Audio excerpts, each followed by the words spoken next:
That's a good goal for Pittodrie. Now Aberdeen with McGee making the break and Hewitt waiting in the middle. Yes!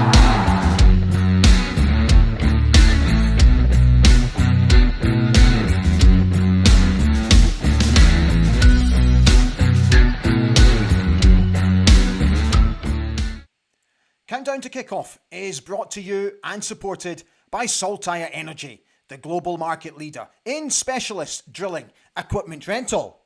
And also by Craig International, a truly global company with 10 offices strategically placed around the world. The future of global procurement is right here. And I'm also delighted to welcome to the team Steadfast Scotland, manufacturers of high integrity stud bolts and special fasteners, globally recognised as your market leader. Go and check them out. After 3 long weeks, we're back at Pittodrie, and it's almost a full house for the visit of Celtic on Wednesday night. Just look at her.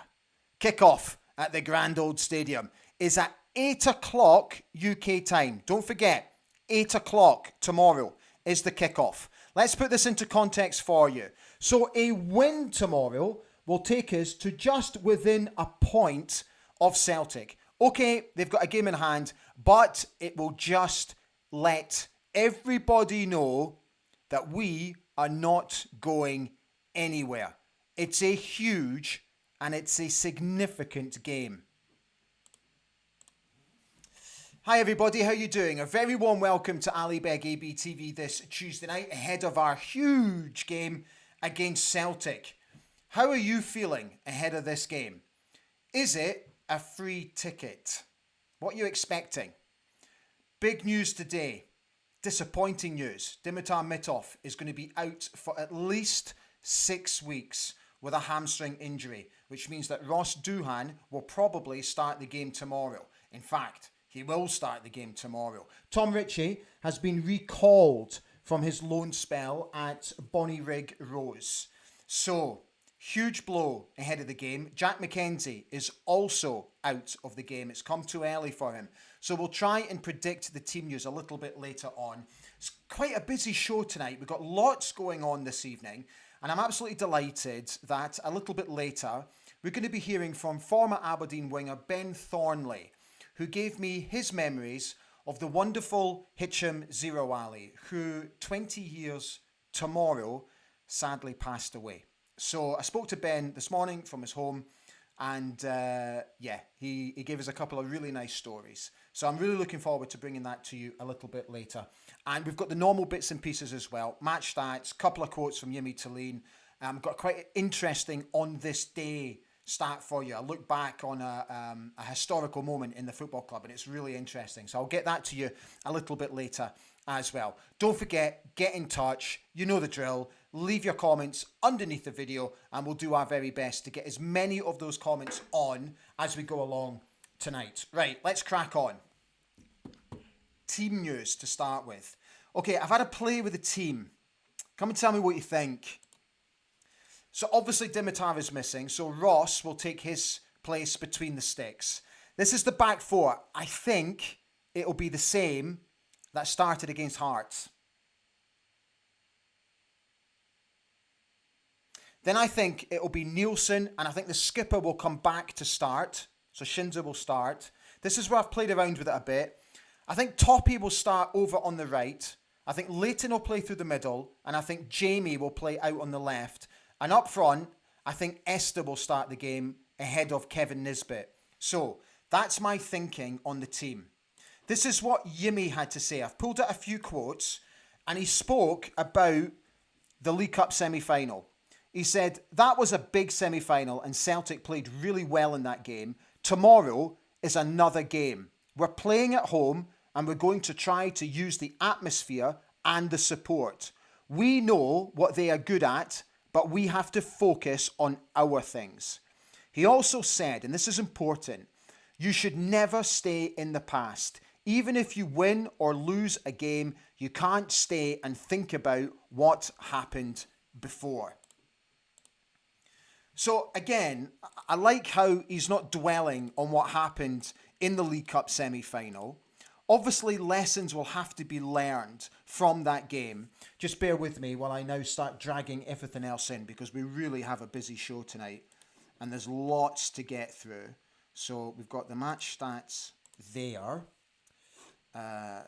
Want to bring that in as well. And then a little bit later, we shall hear from Ben. So we got that there. And then I'll grab Ben. There he is. Right, so that's the timeline full up for just now. So where we have to be really careful tomorrow is if we try and play too intricate in our own penalty area, they're just going to press us. And they're going to eventually nick something from us. So we have to be really careful how we face what will be them coming towards us. We need to be very conscious of Kyogo and Kuhn's running in behind. We particularly have to be careful of Kyogo coming in from the left if he plays in that position and coming in. We saw it, there were too many examples of that against us in the League Cup semi-final. So we have to be very conscious about what's going on over here, if you understand what I'm saying. Be conscious of players sitting on the shoulder and drifting in behind, particularly the fullbacks. They're going to have to be very conscious of that tomorrow. We have been very guilty of not starting games overly well. Tomorrow, we have to come out the traps quickly. We have to. We cannot allow Celtic to start dictating the flow of the game. If they do, I think we're going to be in for a very long night.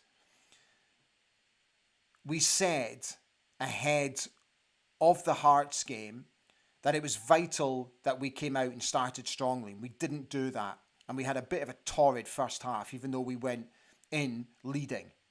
We didn't start the game well. And my concern tomorrow is if we don't start well, they're going to sap our energy. And that's what I'm worried about. And that's why I thought about the team.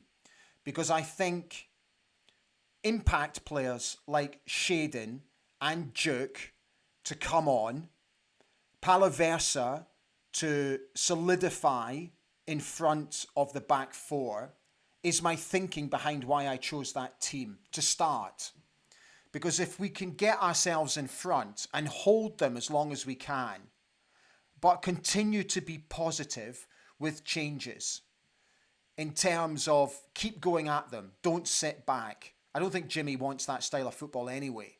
So, look, it's going to be really, really tough. We know that. So tell me what you think. Okay, so match stats. It's not great, is it, really? Let's be honest. Aberdeen have not beaten Celtic at Pittodrie since a 2-1 victory back in February 2016. This game will see a meeting between two sides who sit top of the scoring charts. Aberdeen have netted 29. Meanwhile, Celtic have scored 40 goals already this term. Celtic have only suffered one defeat from 33 games, which came against Borussia Dortmund in this season's Champions League. The referee is Don Robertson, and the gentleman in charge of the VAR is Andrew Dallas. If you are going to the game tomorrow, don't forget to pick up Red Match Day. There's your programme with Leighton Clarkson donning the front cover. Superbly designed, as always, by Dolly Digital and brilliantly edited by Malcolm Panton. Right. Let's get you on. Let's see what your mood is like.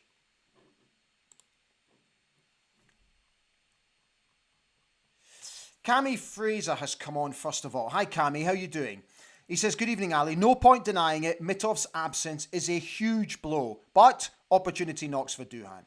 Colin Gale says, I thought Duhan did well on Sunday. I am concerned about the inexperienced cover we have now. Gavin Wilson said, I think Mitov's injury is a blow just because his ever-presence, but an opportunity for Duhan. I hope the rest of the team really up their game to take pressure off him and onto them. Paul Hannon is travelling up from Falkirk to the game tomorrow. He's got a season ticket. He's yet to see the Dons lose at home, so fingers crossed it won't start tomorrow, he says. Richard Mickey McMillan has says, all right, fellow dandies, are yous ready for some fun tomorrow night? Come on, you Reds, he said. Colin Gale confirming that Sky Sports News said that Mackenzie is out. Graham Gibbs says second choice goalie and possibly third choice left back against the best team in the league is making him slightly nervous. Can't be bothered has said, could we possibly see a back three of Malloy, McDonald and Ruby tomorrow? I can't see it. I can't see us playing a back three tomorrow. I think that's a very dangerous game to play tomorrow with the threat that they carry up front. I'd be very surprised. Simon Roy says, good evening to fellow dandies. Not good about Mitov and Mackenzie, but I think Duhan will be just fine. Suze on, wishing everyone a good evening, as is Andy Wright, as is the Mad Ferret, who says, come on you Reds. Martin Smith says, I think Sunday showed that we need cover at left back, plus I'd like to see a centre-back with pace and experience brought in January. Angela Hamilton is here. Hi Ange, how you doing? She says, good evening everyone, I'm feeling hopeful tomorrow. Good, glad you are. Barry Cool is here. How are we doing, Barry? He says, can't wait for tomorrow, and we have a right go at them. Let's get behind Ross. It will be interesting to see his team for tomorrow. Neil Strachan says, good evening, Ali. I think it will be a close game tomorrow night, but I think Aberdeen can scrape it 3-2. Come on, the dandies. Make us happy. Andy Wright came back to say that he's travelling up for the games against Celtic and St Johnstone, and he can't wait. Barry Kohler says it's snowing in West Hill. Oh, the joys. -4 here today. -4.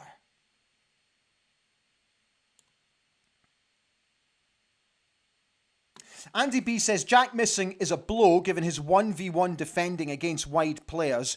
Duhan has done well when called upon. Paul Donaldson is here. How are we doing, Paul? He says, worst possible timing for Mitov to be injured. He'll be a huge loss for the next few games. Pleased with the Scottish Cup draw away to Elgin. Should be a big crowd for that one. Right, so a few of you are now mentioning Zero. The Mad Ferret says, rest in peace. So what we'll do is we'll take this moment now to remember Hicham Zerouali, who so tragically died in a car accident in his home country of Morocco 20 years ago tomorrow, born in 1977. And fair to say that he undoubtedly became a cult hero here at Pittodrie, and he really was a breath of fresh air. Here's Ben Thornley giving us his own memories of our Moroccan magician. Good morning, Ben. It's great to see you. Thank you so much for jumping on. Are you keeping well? I am, Ali, and you too. You look great. So it's really good to see you after all this time. And you, mate. Thank you. Right, fella. Hicham Zerouali. Honestly, can you believe 20 years? Where's the time gone? Well, I must admit, when you contacted me, I didn't realise, but he was taken obviously way too soon. There's no question about that. But what a great lad, and what a fantastic player as well. I had a sort of a decent background in French, and obviously with him being sort of French North African, we sort of I tried out a little bit, and it used to make him laugh, probably because he'd not heard it before. Especially not with a Salford accent anyway. but yeah, him and obviously he was with Rashid Belabed as well. But Zero was he was a fantastic player. He really was. He was great to have in the dressing room. He had a really dry sense of humour as well, and it was always funny when we used to see him on a night out. And you know what it's like with the Muslim culture, and they don't drink, and you know, they're very strict with what it was. So to see him sort of wandering about with a bottle of beer, it always used to make me laugh, and he was great company. But what a player! And it was incredibly sad when I heard what happened back in Morocco. Ben, a lot of your former teammates tell me that he was one of the most technically gifted players that they ever played with. Just can you explain what set him out from the rest? What made him that good? I think well, certainly he had belief in his own ability, because he would do things in training that, you know, most people wouldn't try, and then he would transfer that into games, and sometimes it would come off and sometimes it wouldn't. But I remember in one particular game we played at Dens Park, and he scored a hat-trick. And when you sort of see games like that every now and again, and you get a person, and you're talking about, you know, your Messis and your Ronaldos. I remember watching, I shouldn't really say it, but I remember watching a performance by Georgie Kinkladze, the Georgian who was at Man City one game against Newcastle. And he fell into that mould in that game. He scored a hat-trick. He could have had probably a few more, but he completely ran the game. We ran out 4-1 winners. But I looked at him and I just thought, and this is absolutely no disrespect to Aberdeen or the SPL, I thought with performances like that, if you showed that consistency, there is no question that he would have played in the English Premier League. I don't think he had all the ability. Because of the number of times that I've watched the Premier League games over the years, and I've seen these players that can just take a game by the scruff of the neck and be unplayable. If he could have done that with some more consistency, then I'm pretty sure that you would have a lot more people would be remembering the performances of Hicham Zerouali. He was that good. What sort of lad was he like in the dressing room? You know, if he hadn't put in a good performance, was he the type that needed an arm around his shoulder? Could he take an absolute doing from the gaffer? What was he like in that terms? Yeah, he was very quiet. Let's just say that he was quiet in the dressing room. When you spoke to him, he was very communicative, but he was quite quiet in the dressing room. Apart from in his own little sort of thing with Rashid, if you like, where they could speak amongst themselves. But yeah, he did. I think he was one of these players that needed nurturing a little bit, and you know, he didn't put in the sort of performance that I spoke to you about at Dens Park all the time. But you always knew that having Hicham on the pitch, there was something that he could produce out of nowhere, a little bit of magic that would either win you the game, either through his own work or, you know, sort of setting up somebody else. But there were also times, and maybe that was probably the reason, that he knew, and as I said to you earlier, he had that belief in his own ability. And sometimes when that didn't come off for him, he was disappointed. And I think that was the reason. And I only had Ebby Skovdal as my manager at the time. But I think he knew, and certainly his coaches did, that could probably communicate that little bit better with him. That an arm around his shoulder was the way that you were always going to bring the best out of him. He was a little bit of a maverick. So I didn't actually ever see him get a huge rollicking from a manager, because I think that maybe that had happened before and it hadn't worked out the best from what the lads told me. So an arm around the shoulder was always the best way to get the best out of Hicham. But as I said to you, a great lad with a wicked sense of humour once you got to know him, and very, very funny. And I just can't believe it's been 20 years, but more so, I just can't believe that he's not with us anymore. Yeah, absolutely. Ben, thank you so much for coming on and sharing your memories of Hicham. I really appreciate it, mate. You're more than welcome, mate. Anytime. Brilliant. Cheers, Ben. Take care. You too, Ali. Take care. Bye, mate. Bye-bye. Good. Ben Thornley. Thanks so much for jumping on, Ben. Lovely to catch up, as always. Right, let's get back to your comments. A few of you asking, is James McGarry fit? So in the press conference today, the manager said that basically everybody is fit, apart from Dimitar, Jack and Pape. Andrew says, I hope for a win. I'm going to be positive and say 3-2 to us, backing the team to give a good performance. Ian Barron says, still a lot of negative vibes from some quarters. I would like to see Vinny and Duke on the wings and Esther or Kevin up front. Hopefully, defence tightens up and a great deal. Get behind Ross. Cammy Fraser is suggesting that we should play Malloy at left back. He doesn't think McGarry will play. Barry Cool says, Shinnie left back and play Palaversa. Graham Gibbs says, I've heard several players say when you have not played for a while, the first game flies by on adrenaline. Second game is when the layoff hits you. It may therefore be Ruby instead of Gus. Cammy Fraser come back to say midfield 3, McGrath, Vinny and Sokla up top.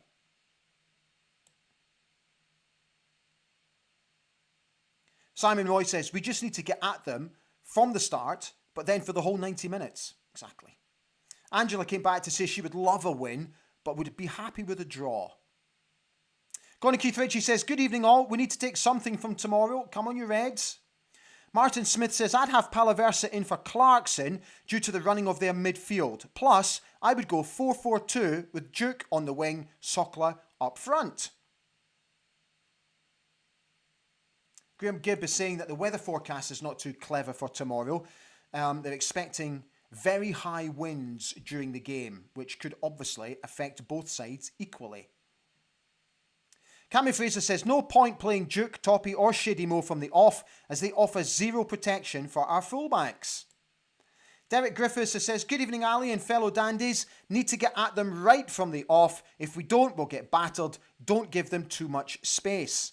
Simon Roy is hoping that Dante Palavara might get a run out tomorrow. Dave B makes a good point, and this is what we flagged up during the week. We need to be careful of Nielsen being caught in possession, as Satate will press really quickly. I agree that if we start like we did against Hearts, we won't get away with it against Celtic. Peter Berner says, impact players are all great in principle, but you have to stay in the game long enough to give them a chance to shine. Yeah, that's a very good point.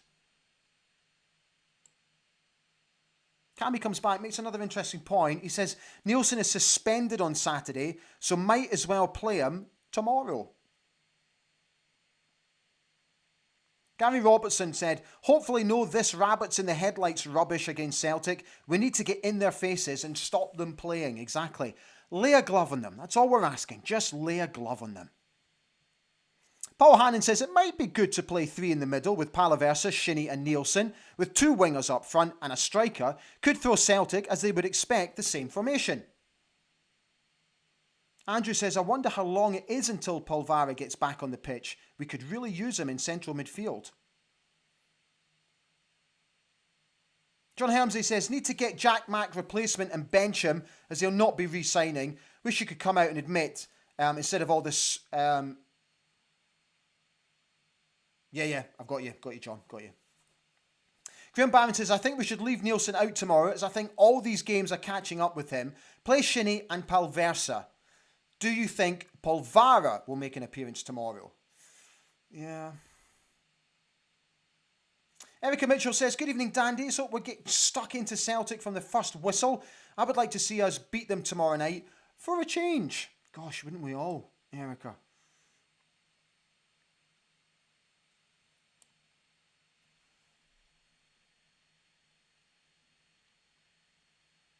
A lot of you talking about, Jack and all these rumours going around that he's going to go to Rangers. Until it happens, whatever.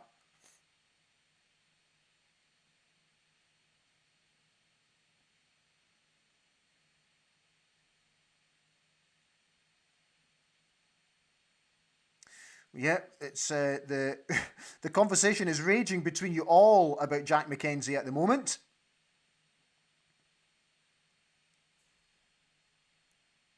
Yeah, so many of you talking about, that he's going to get a chance to earn an awful lot more money.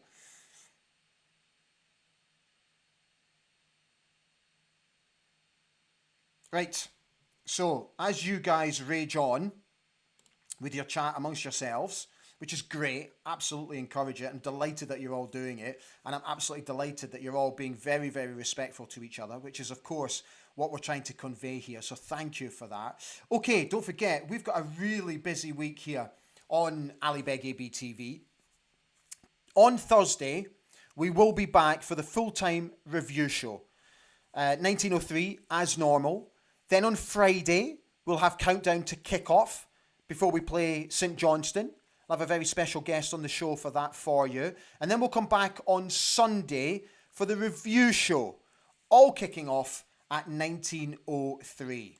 So, as you know, I love my history of the football club, and I found this out today. So on this day, back in 1910, Aberdeen won their first ever league game against Rangers at Pittodrie, winning 1-0. Angus McIntosh scored the winning goal in the second half.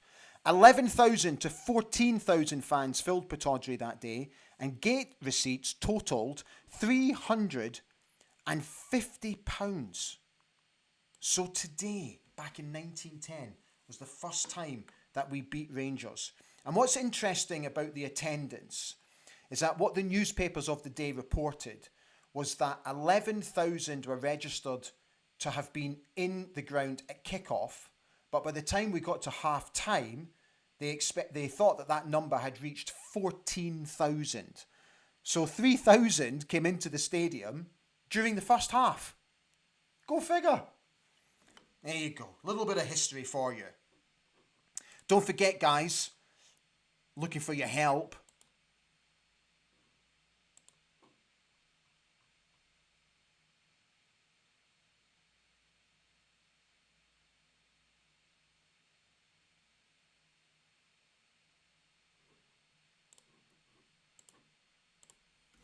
Just press the old like button for me. It just helps with the old YouTube algorithm. Don't forget to subscribe as well. We're getting ever closer to 4,100. Doesn't cost anything. Don't forget. It's a little bit misleading, the old word subscribe on YouTube. Doesn't cost a thing. You just get notifications about shows that are going live. So we're building. We've added 88 subscribers in the past month, which is absolutely brilliant. If we can get that to 100 in the next few days, that would be amazing. So 4,100 is the target. I really hope you're enjoying the show so far. If you are, press the old like button.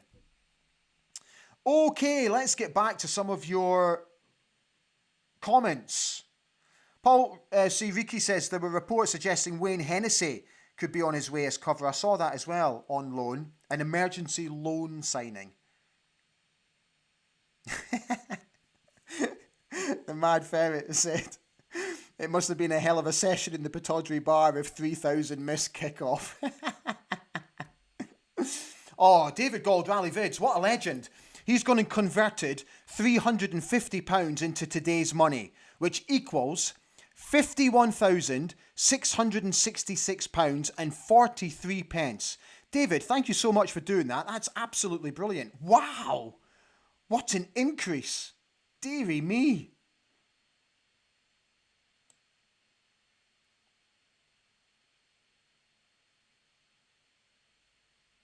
It's so interesting to see that nearly all of you who are commenting about Jack, you all think he's on his way.